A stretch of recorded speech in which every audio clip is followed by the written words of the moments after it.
Tu gran amor, tu triste adiós, ay, tu cariño que aún vive en mí. Contigo, el cielo, lejos de ti. Vous connaissez Rocco à la plage, mais il y avait Rocco aussi dans les cascades à Cuba. Le chasseur. Regarde cet œil acéré, en quête d'une proie. La dernière était française. Mais qui va-t-il enfin attraper? Va-t-il attraper déjà? Repartira-t-il avec quelqu'un ou séparément? Ah bah là il n'y a personne mon grand, désolé. Non, non, non, le cubain n'est pas un chauffeur. Non, non, non. Voilà, regarde les petites voitures là, ma poulette. Allez. Alors, il y a 2 minutes, le groupe de Nana était à 3 ensemble.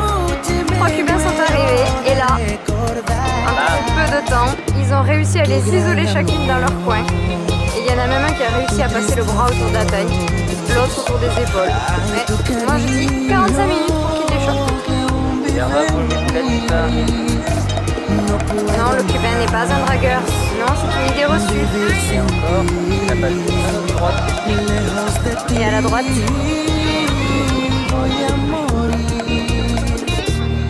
C'est pareil ici. Ça me fait rire. À moitié dans son lit.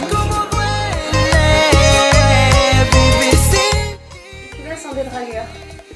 Vérité ou vérité? En vérité, d'accord. Ouais, les Cubains sont des dragueurs, effectivement. Et pour ce qui est des hommes, je pense que quand t'es une nana qui voyage seule, c'est juste un enfer. Mais ça reste toujours respectueux quand tu dis que tu en as assez, vraiment que tu le dis sincèrement, ils s'en vont. Mais ils vont toujours tenter leur chance, que tu sois célibataire ou que tu sois en couple. Ils en ont strictement rien à carrer. De toute façon, la fidélité, c'est quelque chose de totalement abstrait pour eux. Il y a... D'ailleurs, c'est quoi le mot fidélité pour eux? Ça n'existe pas, en fait. Ça n'existe pas dans leur langage. Non. Et en fait, c'est incroyable parce que moi, il suffisait même que je tourne la tête d'un côté pour que de l'autre côté, Corinne prenne des bisous, des petits, comme ça, d'autres personnes, d'autres mecs à Cuba. Donc c'était vraiment hallucinant. Ouais. On avait beau se tenir la main, ça les arrêtait pas du tout, quoi. Au contraire, je sais pas si ça devenait même pas un défi pour eux que de draguer des nanas qui étaient en couple avec quelqu'un d'autre. Voilà, et puis après, c'est valable de 7 à 77 ans. Hein. Les garçons, il n'y a pas d'andropause, il n'y a pas de maturité sexuelle qui tienne. T'as l'impression que c'est quelque chose qu'ils apprennent dès la maternelle et qui se poursuit jusqu'à la maison de retraite, hein, voire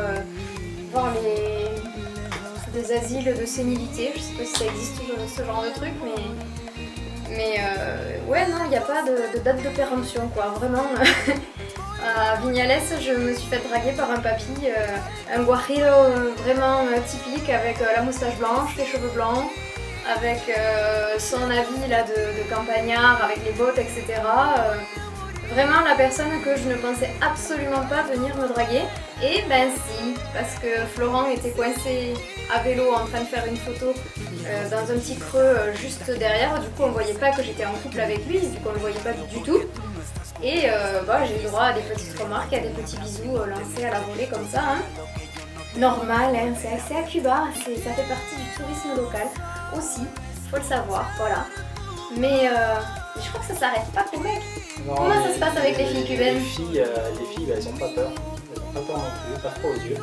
Et en fait, il y en avait un des chauffeurs de taxi avec qui on a discuté, qui avait trouvé une belle image, qui nous avait dit, tu vois, une italienne, tu la touches, elle va se refermer. Une cubaine, tu la touches, elle va s'ouvrir. Ben ça, c'est valable aussi en termes de drague, c'est assez incroyable. Tu pars chercher juste une bouteille d'eau, et donc à ce moment-là, j'étais tout seul. Et j'ai eu 2 propositions pour aller au carnaval avec 2 femmes qui attendaient le bus patiemment. Avec les petits qui vont avec, tout comme les mecs. On va dire un petit peu moins quand même que les hommes cubains, mais les femmes cubaines, elles ont pas peur. Bon après il faut pas se leurrer, hein. Ne pars pas bille en tête avec ta petite fleur bleue dans ton cœur. Parce que la plupart du temps, s'ils te draguent, c'est pas parce qu'ils te trouvent à leur goût, hein. C'est juste parce que ton passeport leur plaît beaucoup et qu'ils ont envie de se barrer de cette île qui les maltraite. Voilà, donc ils vont tout faire pour te faire croire qu'ils sont tombés amoureux, mais ça ne sera pas nécessairement le cas. Je dis pas que ça n'existe pas, ça doit forcément exister, mais à 90% du temps, ça sera du tourisme sexuel ou ça sera du tourisme administratif pour qu'ils puissent s'en aller de leur île. Donc ça, là je m'adresse surtout aux filles, mettez-vous bien ça derrière l'oreille, dans la tête, où vous voulez, j'insiste. Et gardez-le bien à l'esprit, c'est important parce qu'ils sont vraiment très très forts. On a pu assister à la démonstration de leur talent, c'était à Baracoa, dans une sorte de bar-boîte en fait, en rooftop. Et on a pu voir qu'une fille, c'était une anglaise je crois, qui était pas vraiment intéressée par les Cubains contrairement à ses copines, elle n'arrêtait pas de repousser les avances d'un gars cubain. Et au bout de 30 minutes, il a réussi à lui rouler une grosse pelle. Voilà. Donc là, pour moi, c'est quand même les maîtres en la matière. Je crois que je n'ai jamais vu un garçon emballer une fille en 30 minutes. Du moment où il l'aborde jusqu'au moment où il arrive à la choper. Voilà, 30 minutes. Moi je dis qu'il y a quand même un business à lancer au niveau international dans le speed dating. Si vous voulez prendre des cours, ça s'est pas encore développé le cours de speed dating à Cuba, mais ça ne saurait tarder parce que la salsa commence à passer de mode. Voilà. La drague à la cubaine, tout un art. Mais pas du tout subtil alors.